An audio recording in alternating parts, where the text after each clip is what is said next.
हम एक ऐसे समय में जी रहे हैं जहाँ हमें हमारे बच्चों की हर डिमांड को पूरी करने की एक इच्छा होती है, एक ललक होती है।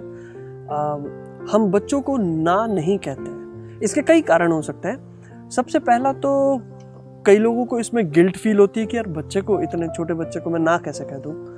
कई लोगों को पीयर प्रेशर होता है कि यदि हम हमारे बच्चों को ना बोलेंगे तो दोस्त बिरादरी में कैसा लगेगा कि ये इंसान अपने बच्चों की विश पूरी नहीं करता। कई बार ये होता है कि एक भावना होती है कि हमें बचपन में कई चीज़ें नहीं मिली, हम इनसे वंचित रहे, हमारे बच्चों के साथ ये ना हो। इस फीलिंग के चलते हम बच्चों को हर वो चीज़ देना चाहते हैं जो हमें नहीं मिली।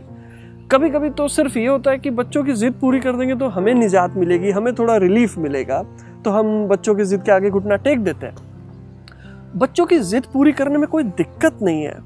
बस सवाल यह है कि जब हम हर एक चीज़ को यस कहते हैं, बच्चों के डिमांड्स को, हम बच्चों को नो इस शब्द से डील करने का उनमें मैकेनिज्म डेवलप नहीं करते। और ज़िंदगी में मेरा ख्याल हम सब का तजुर्बा ये कहेगा कि ज़िंदगी में हमें बहुत सारे नोज़ के साथ डील करना पड़ता है। कई जगहों पर नोज़ मिलते हैं। जब हमने अगर बचपन से ये आदत ही नहीं डाली तो ये आगे चल के फ्रस्ट्रेशन, डिप्रेशन, नैराश्य का कारण बन जाता है कि we can't deal with this no.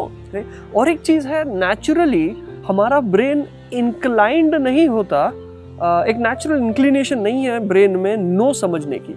इसीलिए जब हम कहते हैं कि डू नॉट डू दिस तो हमको डू दिस यही समझ में आता है, नॉट नहीं।